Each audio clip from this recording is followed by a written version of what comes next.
Okay, what's going on, guys? It's Char here, and pretty excited, but I have a really fast turnaround time in this video. I got to hook up with Agents of S.H.I.E.L.D., as you can see on that camera. In this one, we're just going to do a really quick unboxing. Super excited, and yeah, I don't know. We're just going to get into it.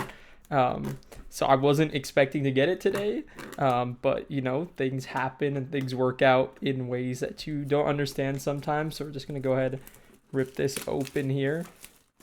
Agents of S.H.I.E.L.D. It's so crazy. I'm so excited to play this. I'm not going to have a ton of time this weekend, but I will definitely be playing it throughout the week just to get a really good feel for, the box and the heroes and everything within it. So here we go, the Agents of S.H.I.E.L.D. expansion. We're going to open this up. We got the booklet right here, which is the rule book. I'm sure it has all the comics and whatnot, details about the expert campaign and whatnot. Obviously, I'm not going to flip through this and go in depth because that's for me when I play my first campaign, probably off camera because I usually like doing that. Bit of cardboard filler here. And now we have these little packages of cards. This is probably one of the scenarios. This is probably the first one because it has Black Widow on the front. And is this all of the... Okay, this isn't all of the... I thought these were all the campaign cards in this one right here, but it doesn't seem like it.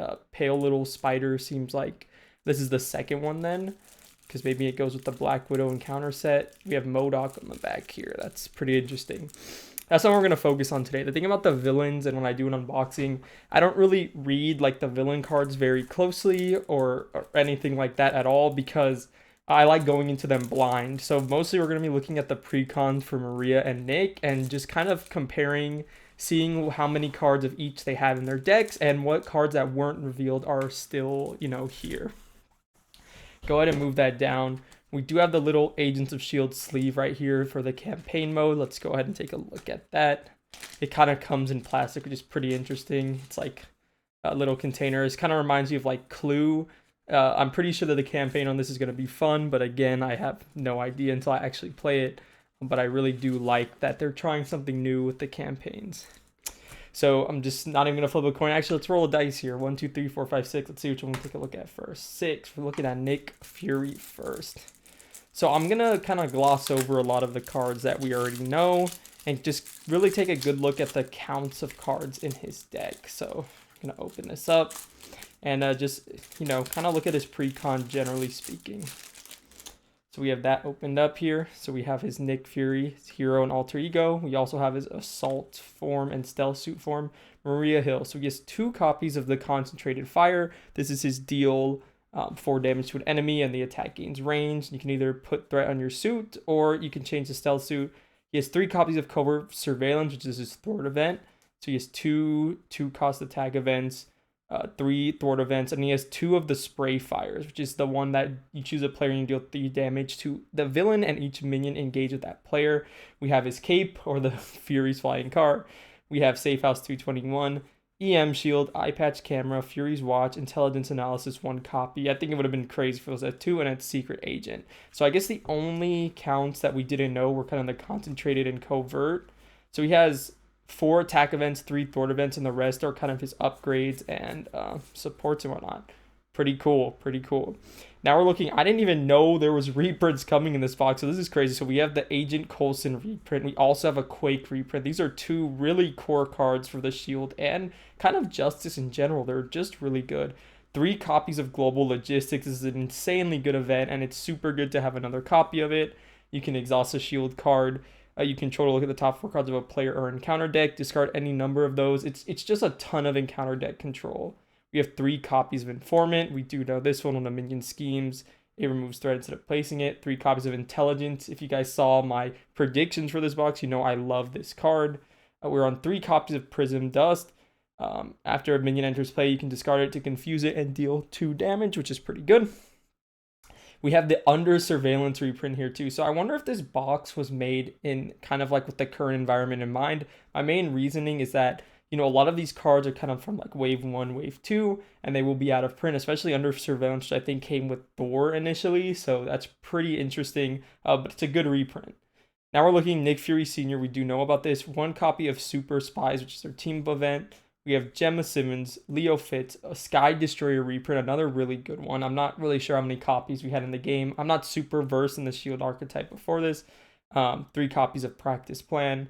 And then we have his obligation and his nemesis set. I'm not sure if I actually read his obligations. Let's read it real quick. Discovered, give to the Nick Fury player. When revealed, change to assault suit form. If there is no threat on your suit form upgrade, this card gains surge. That's super nasty. Otherwise, choose to either take 1 damage for each threat on your suit upgrade or remove each threat from your suit form upgrade. In either case, discard this card. That's a really funny wording at the end there. Yeah, that's pretty nasty for him. If you spend all of your threat out of your suit and you flip this obligation, it just surges into something possibly worse. I guess it's not the worst thing in the world, but if there is, you either have to take that as damage, which if you're constantly in your stealth suit form, that might not be too bad, but removing them all is also just really nasty. And then we have his nemesis set, Orion here, 2 Leviathan soldiers and cold storage. That's awesome. I can't wait to get this to the table. Again, busy weekend this weekend, so it won't really be until Sunday, realistically. Moving on to Maria Hill here. So we're going to go ahead and open this up. Again, we're going to just look at the counts of her cards and then see anything that maybe wasn't revealed. I guess the thing about the reveal season, there wasn't a single new card in Nick's deck that wasn't revealed. It was every other card that made up his Precon was just reprints, which I think is interesting. Not that they're bad at all for doing that or anything like that, but let's go ahead and check it out. So we have Maria Hill and Maria Hill. Nick Fury, so she has 2 copies of On Points Bulletin. This is the one for each shield support. You can remove 1 threat or deal 1 damage. We have 2 copies of On the Double. You can ready any number of shield supports with the combined printed cost of 6 or less. 3 copies of Reinforcement States. Choose any number of shield supports with a combined printed cost of 6 or less, and you can put 1 counter on them just to get a really big counter loop going. 1 copy of the Hard Call. You can discard a shield support, deal X damage to an enemy where X is the original cost. 2 copies of Special Funding. After you spend this card to pay for a shield support, place 1 all-purpose counter on that support when it enters play. It just really keeps her economy up. 2 double resources is really good. 1 copy of Support Staff. This is the one where you can generate a wild resource for a player who has the shield trait, which is really good because it doesn't have to just be you. You can spread the love, which is like Maria's whole support vibe she was going for. Of course, we have her helicarrier, the Iliad.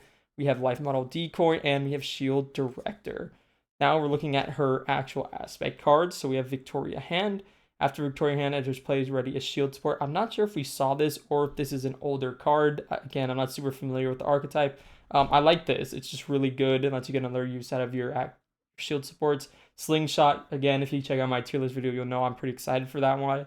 3 copies of Organizational Support. When you spend this card, exhaust up to 3 allies or supports you control that share the trait with your identity. You can generate the printed resources on each of the cards exhausted this way. Really good if you're not planning on using a lot of those lower cost supports.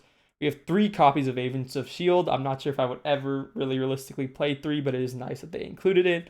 3 copies of Command Team. This is a great reprint.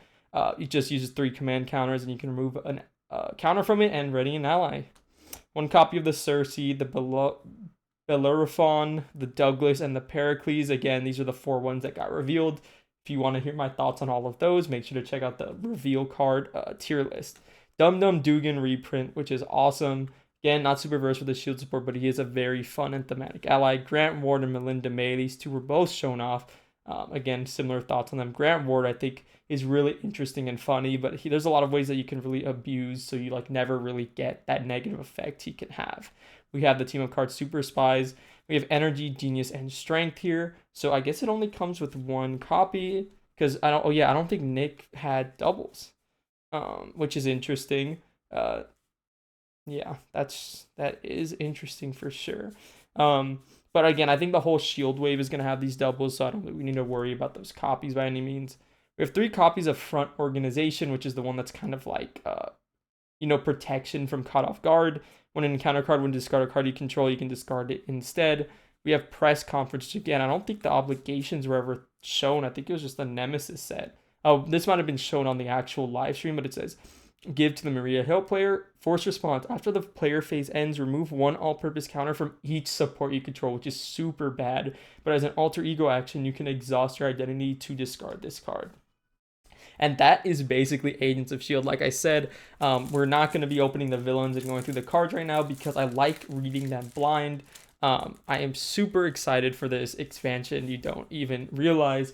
as soon as I have time to sit down and play it. Of course, I will be making content throughout the week, barring that there's no issues with that. I'm pretty sure Dale and other YouTubers have made content if they got their hands on it, so I think I'm probably okay there.